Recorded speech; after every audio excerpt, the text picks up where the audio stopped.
শুধু একবার নয়, এর আগেও দুইবার আওয়ামী লীগ নিষিদ্ধ হয়েছিল।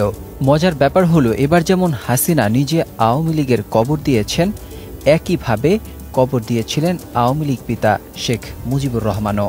ক্ষমতা পাওয়ার পর পিতা কন্যা দুজনই হয়ে ওঠেন চরম নিপীড়নকারী। তাদের সময়ে খুন, গুম, হত্যা, নির্যাতন যেন রূপকথাকেও হার মানায়। সংশ্লিষ্টরা বলছেন, এবার হাসিনার হাতে আওয়ামী লীগের এমন মৃত্যু হয়েছে যে দাফনও হবে বলে মনে হয় না। এই মুহূর্তে বাংলাদেশের সব রাজনৈতিক দল একাট্টা আওয়ামী লীগ যাতে ফিরতে না পারে। সদা সতর্ক থাকার অংশ হিসেবে ছাত্র জনতা নিয়মিত গরু মেরে ভুরি ভোজ করে উজ্জীবিত থাকার চেষ্টা করছে। এছাড়া এবার নিষেধাজ্ঞার ফলে অনলাইনেও আওয়ামী লীগ কোনো ধরনের কার্যক্রম চালাতে পারবে না। আইনজ্ঞরা বলছেন, রাজনৈতিক কার্যক্রম নিষিদ্ধ মানে হল আওয়ামী লীগ নির্বাচনেও অংশ নিতে পারবে না। যদিও নির্বাচন কমিশন বলছে, নিষিদ্ধের প্রজ্ঞাপন জারি হলে সেটা দেখে সিদ্ধান্ত নেবে নির্বাচন কমিশন। হাসিনার পিতা শেখ মুজিব দেশে এক নায়কতন্ত্র প্রতিষ্ঠা করেন। সাধারণ জনগণকে শায়েস্তা করার জন্য তিনি গঠন করেছিলেন রক্ষী বাহিনী, লাল বাহিনী, নীল বাহিনী। এছাড়া সে সময় অর্থনীতিতে দেউলিয়া হয়ে পড়ে দেশ। মনুষ্য সৃষ্ট ১৯৭৪ সালের কৃত্রিম দুর্ভিক্ষে মারা যায় ১৫ লাখ মানুষ। এটা সেই সময় যখন মানুষ না খেয়ে মারা যাচ্ছে, আর মুজিব পুত্র বিয়ে করছেন সোনার মুকুট পরে। মুজিবের সময় থেকেই গণতন্ত্র থেকে অনেক দূরে সরে যায় আওয়ামী লীগ। মুজিব নিজেই আওয়ামী লীগকে বিলুপ্ত করে বাকশাল প্রতিষ্ঠা করেন। তখন দেশ পরিণত হয় খুনের জনপদে। তখনকার বিরোধী রাজনৈতিক দল জাসদের ৩০,০০০ রাজনৈতিক নেতাকর্মীকে হত্যা করা হয়। গুমের ঘটনাও তখনই চালু হয়। তেমনি চালু হয় বিচার বহির্ভূত হত্যাকাণ্ড। বিপ্লবী সিরাজ শিকদারকে হত্যা করে দম্ভ ভরে সংসদে শেখ মুজিব বলেছিলেন, কোথায় আজ সিরাজ শিকদার? ঠিক যেমনি গত ১৫ বছর শেখ হাসিনা করত। আর এই ফ্যাসিবাদী শাসনের কারণেই শেখ মুজিবের পতন হয়েছিল তখন।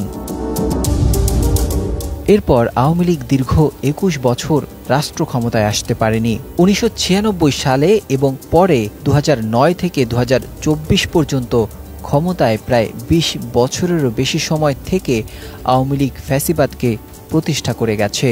বিশেষ করে গত ১৫ বছরে শেখ হাসিনার শাসন আমলে ফ্যাসিবাদের নগ্ন অবস্থা দেখেছে দেশের মানুষ।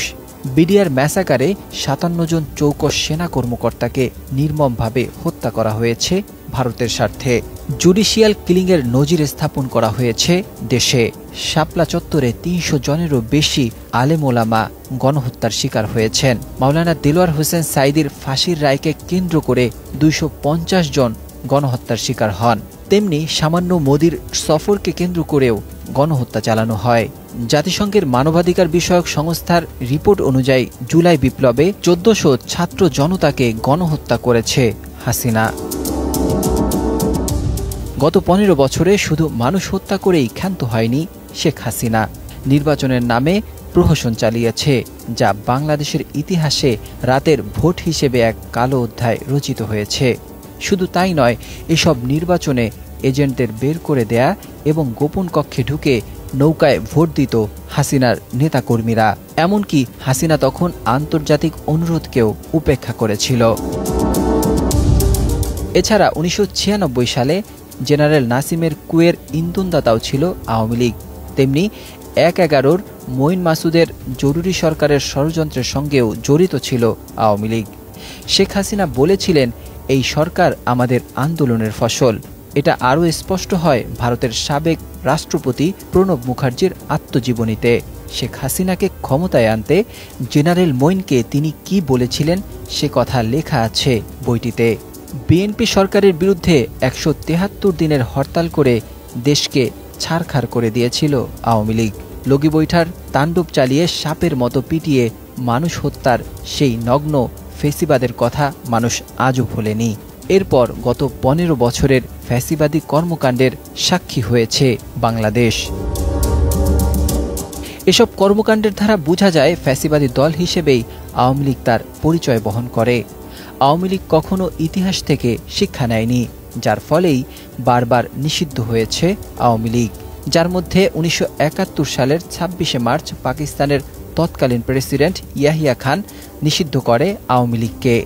এর আগে ১৯৫৮ সালে পাকিস্তানের প্রথম সামরিক শাসক হিসেবে আইয়ুব খান ক্ষমতা নেওয়ার পর সব রাজনৈতিক দল নিষিদ্ধ ঘোষণা করা হয়। তখন আওয়ামী লীগও নিষিদ্ধ হয়। এরপর সম্প্রতি ২০২৫ সালের ১০ই মে জনগণের দাবিতে সরকার আওয়ামী লীগের সকল রাজনৈতিক কার্যক্রম নিষিদ্ধ ঘোষণা করেন। নাজমুল হক রাইয়ান।